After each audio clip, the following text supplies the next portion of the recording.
Hello, in front of me I've got Volvo S60. In this video I'll show you where can you find toolset location.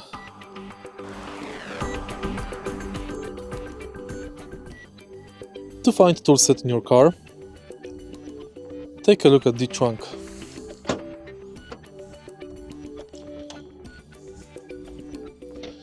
Now lift the trunk floor,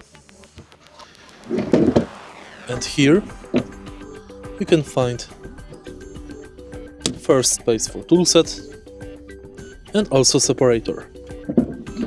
Next, if you lift the whole trunk, you can find towing hook, compressor and sealant.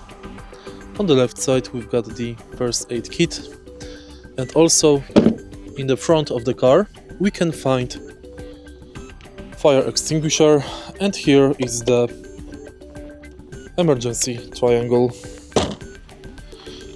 If you find this video helpful, please leave like, comment and subscribe.